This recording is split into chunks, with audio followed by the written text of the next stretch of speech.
have never been the ideal math student. Since I was young, I've always found the arithmetic and the formulas a little hard to comprehend. At least at the time, that's what I thought it was. I see now that I just wasn't listening. Because at the same time, I have always been deeply passionate about music. I've been a musician, what you could call a musician, for the past 5 years now. I played guitar since I was 12 years old. Now, my brother, he at one time was a professional guitarist. That's how he made his living. My uncle is still a professional guitarist to this day. So it seemed really only logical for me to take up music. Good evening. I'm Kevin Rowe, and I'm here to talk to you about the connections between mathematics and music. First and foremost, I would like to say this project would have really been outside of the realm of possibility had it not been for the continuous help from my mentor, who is Toby Lloyd. He is out of Mansfield, Ohio. He's a professional guitarist, and he is really the best guitarist I've ever met, and I am really proud to be able to call him a friend after all this mess. Now, first, I'm going to be going over a few key terms and people with you, and we're going to start that right now.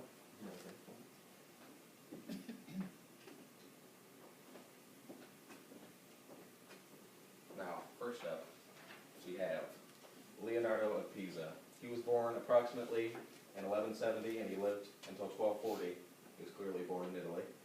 Now, he's considered one of history's greatest mathematicians because he was revolutionary in the fact that he was one of the first to use the Hindu-Arabic numeral system, which uses a zero, which is still in use to this very day. And sometimes he is simply known as Fibonacci. And he is a very key, like a really important character in my presentation. And he discovered a mathematical sequence, which I'm going to be showing you now. Fibonacci sequence. They go as such. 1, 2, 3, 5, 8, 13.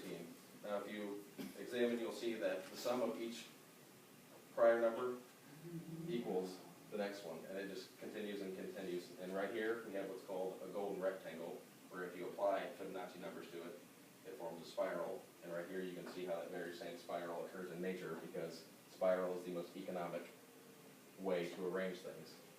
And it's very interesting when you say so. Now, next we're going to talk about something called the golden ratio. If you're acquainted with Greek numerals, you'll recognize that as phi.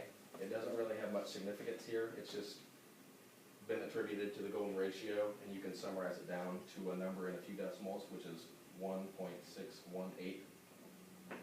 Now, in terms of the connections between mathematics and music, this and the Fibonacci sequence both show up both in contemporary and classical music. And if you're looking for an example in contemporary music, you will find it in Tool's, the band Tool, their 2001 release called Lateralis. In the title track, the lyrics sync exactly to the Fibonacci sequence. So his syllables go perfectly along with it, and it was not even intentional, which I found very amazing. And now we're going to go over the connection between phi, the golden ratio, and Fibonacci. Now, as you can see here, via this very helpful graph, the ratio of successive Fibonacci numbers, the further you go, the higher you get, it approximates phi, the golden ratio. And I believe if you go high enough, it approximates exactly to the 40th decimal point, which is amazing, to say the least. Next, we're going to be talking about the connection to music. And these are some trivial facts, but I still found them very interesting. I feel like you'll enjoy hearing them. As you can see, any note spans 13 notes all the way through its octave. Fibonacci number 13. A scale is 8 notes. Third and fifth are the core notes for any chord in music theory. Now, as you can see here, C, the scale of C to C has 13 notes, and it's broken down, as you can see here on this piano keyboard, and it's broken down into 8 white keys, and those are broken up into groups of 3 and 2, all Fibonacci numbers. It is rather trivial, but interesting nonetheless. Next here, we're going to be going over something, it's a rare phenomenon called the phi point, and basically, here's how it goes. Say you have a 32 bar song, the climax would occur at the 20th bar, 61.8% through the piece. And it's exemplified through Beethoven's Ninth Symphony. As you can, the motto that occurs at the very beginning of the piece occurs again at 61.8% through the piece. It's called the 5-point because 61.8% approximates the golden ratio. And it was really unbeknownst to me, but the song I chose for my product actually has the same phenomenon. Now there is a trill that occurs at about this point through the song. If I can hit the note and if you hear it, you will see that it occurs in most classical compositions. Next we're going to be going over my product. This is Johann Sebastian Bach. He was, in my opinion, one of the greatest composers of the Baroque period. He's really been my favorite composer.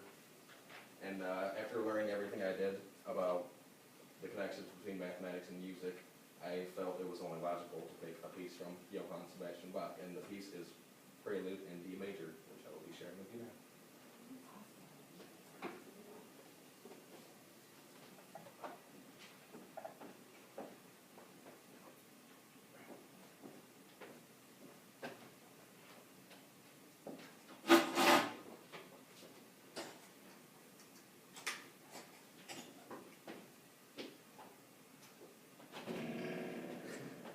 Now, as you can see, this piece is played in the key of D major, very pretty chord. Now, not only did I learn about music theory, I also learned a lot about the Baroque period when I decided to choose this product because I was curious about why there were so many notes in any single composition. And I learned that because most of these compositions were played on the harpsichord, which is a Baroque period instrument where when you hit the key, the string is plucked and automatically muted, so it creates a legato effect.